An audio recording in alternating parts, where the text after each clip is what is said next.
know, what are your 3 tips in financial planning, especially lately, with the pandemic era.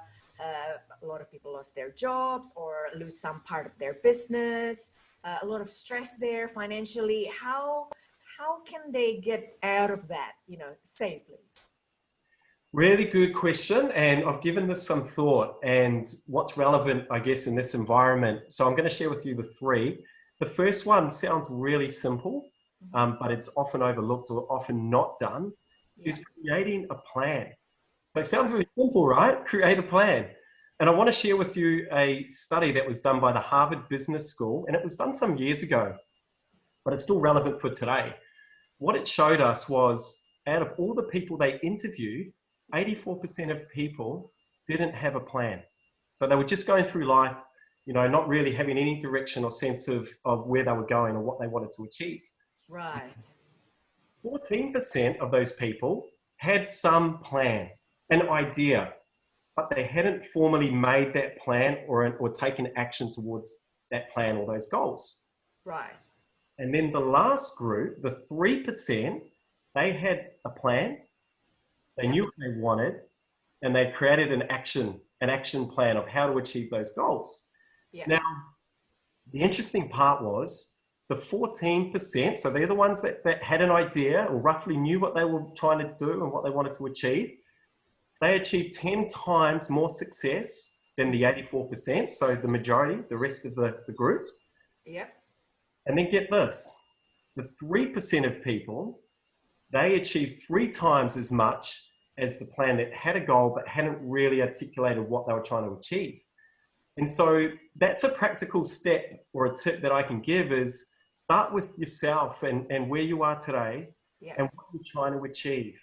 And start to take action and write down those goals and get advice and get help. There's so many different people and professionals out there that can help you. There's so much literature online. You can all access stuff now at the click of a button. So that's my number 1 tip is start today. Create your own plan for the future and then take action. Awesome. So what's the next one? Number 2, I thought about this because of coronavirus. Yep. And what I found as a financial planner was I had a lot of, anxious, nervous, worried people looking into their insurances because we do a lot of wealth creation. So we help people create wealth. Yep. We also help protect their wealth. And that's also a really important part of what we do.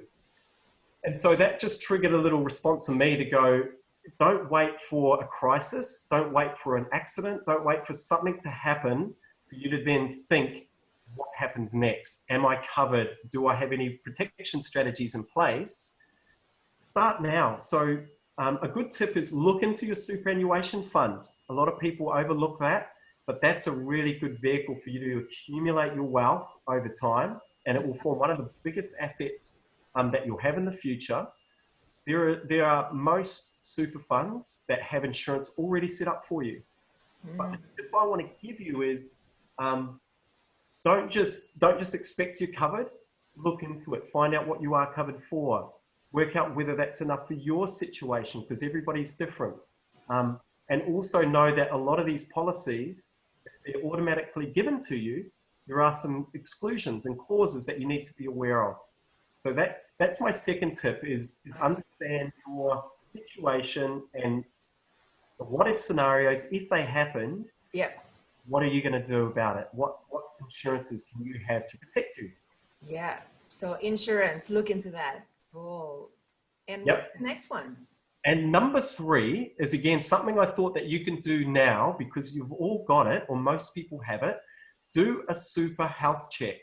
And the reason that I've identified that one is a lot of people are calling me, again, as an advisor, looking at their superannuation and their investments and seeing it go down significantly. Because of the stock market crash? Correct. And this has been, again, this is why I say to people, don't wait for a crisis.